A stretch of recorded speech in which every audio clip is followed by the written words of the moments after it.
Salut à tous. Alors là, c'est pour parler d'un film qui a fait un film d'animation qui a fait beaucoup parler de lui.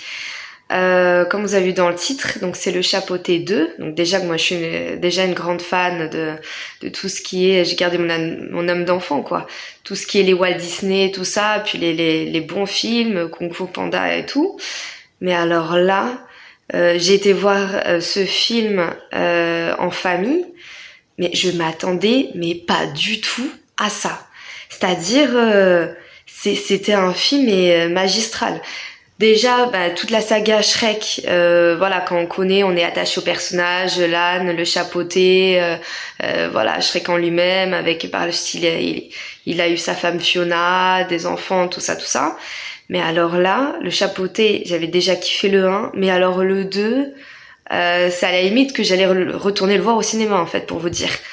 Il y avait tout, il y avait les mouvements de caméra, toute la partie animation aussi. On retrouve comme un peu dans Shrek des personnages de contes de fées, donc attention, donc ici je vais spoiler complet. On retrouve par exemple Boucle d'Or et les Trois Ours, qui est revisité un peu comme ce qu'on retrouve dans Shrek avec Pinocchio, avec Petit Biscuit, enfin bref, Peter Pan, tout ça. Il y a aussi tout ce qui est les effets spéciaux. Franchement j'étais comme ça face à l'écran au cinéma.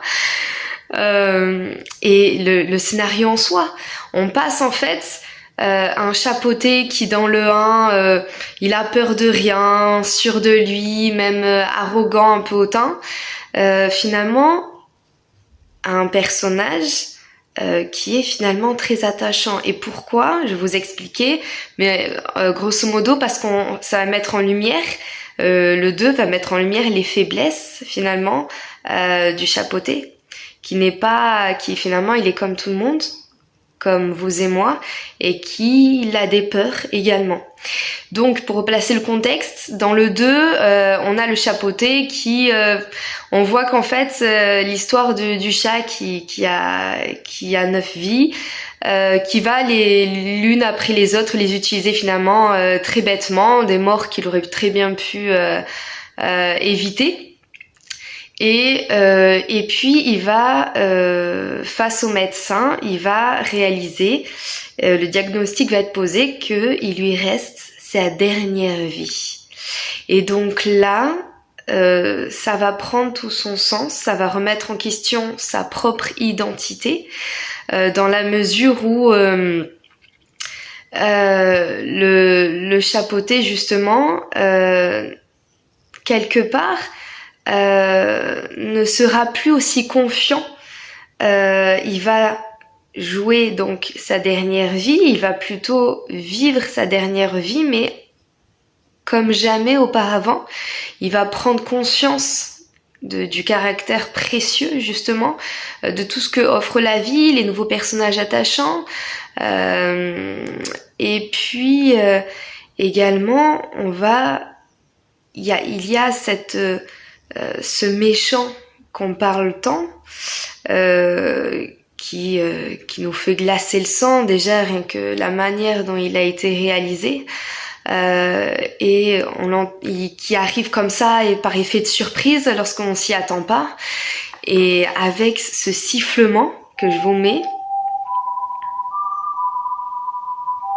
Alors ça, c'est quelque chose de...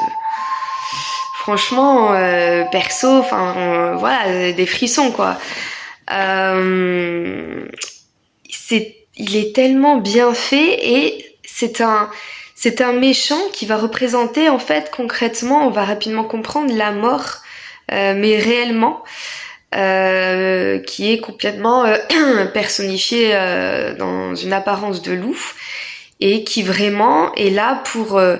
qui finalement tout au long du film va retrancher, va conduire le chapeauté à se remettre en question, et à réaliser justement qu'est-ce que c'est la vie finalement, alors que le chapeauté jusqu'à présent, voilà, il il en avait un peu rien à faire, voilà, il avait peur de rien, il mourait une fois, deux fois, enfin vraiment pour des choses très bêtes. Mais là, il comprend que finalement, il redevient... on a un côté humain, finalement, qui ressort de lui. On va même le voir à un moment donné dans une scène dans les bois où il va avoir une attaque de panique. Et lui-même, finalement, il réalise que ça remet en cause la fameuse légende du chapeauté. Franchement, c'est un film magistral. Donc voilà, DreamWorks a vraiment, pour moi, en tout cas, ça a été le meilleur film, moi qui est fan du cinéma. Il a sorti vraiment il a tout sorti quoi. Là, dans le Chapeauté 2 pour l'année 2022, franchement, voilà. Et d'ailleurs, presque tout le monde a kiffé ce film. Et la partie incroyable, disons que je m'y attendais pas du tout, et c'était moi je suis comme une gamine en fait au cinéma. Vous savez, au cinéma il y en a toujours qui parlent et tout, voilà, je suis la rouleau de service en fait, et j'ai besoin de commenter, je suis tellement avec mes émotions et tout, je vis les trucs à fond, et en fait, tout à la fin, on voit le chapeauté avec Kitty pas de velours et on va dire, leur nouveau camarade, un petit chien super attachant, très bébête mais très attachant dans le fond.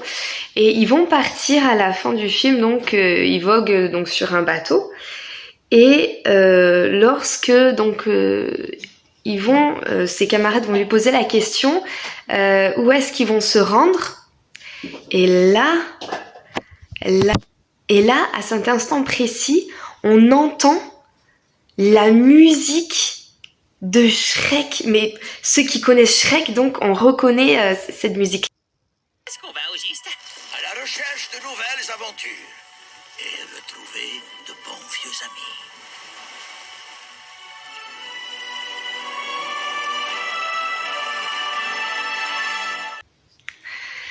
Donc, et là, déjà, tout de suite, hop, en tout cas, dans ma tête, hop, ça fait, en un éclair, je me dis, oh purée, pourquoi j'entends la musique de Shrek? Et le chapeauté précise, je vais retrouver des amis que je n'ai pas vus depuis très longtemps. Et on comprend, en fait, qu'il va retourner voir Shrek et l'âne. C'est un truc de fou, et en plus vous voyez au loin il y a des montagnes, il y a écrit justement fort lointain, donc voilà, il va retrouver ses meilleurs potes, et moi j'étais waouh. Quand je suis sortie de cinéma, j'ai appelé j'ai appelé ma sœur pour lui annoncer, tellement je trouvais ça grandiose. Donc il y aurait probablement, alors ce sont des rumeurs, il n'y a rien qui est confirmé à 100%, mais il y aurait un Shrek 5, en effet, qui arriverait. Alors également, j'ai noté, il y a aussi donc Banderas qui, lors d'un interview, je cite, a dit Shrek reviendra probablement. Donc voilà, si peut-être on verrait donc le Shrek 5 avec tout ce qui s'est passé depuis. Alors ça fait quand même un bon nombre d'années quand même que le dernier est sorti, surtout que le dernier Shrek, le 4, c'était donc le titre, c'était l'histoire d'une fin. Voilà. Donc bon, est-ce qu'on va avoir l'évolution, ces enfants qui ont grandi, ou peut-être un peu comme dans Kung Fu Panda, je crois le 3e, où on va en savoir un peu plus finalement sur son passé, savoir le passé de Shrek finalement, parce qu'on a vu Shrek dans son intégralité, on l'a vu dès le départ, finalement un ogre qui est tout seul.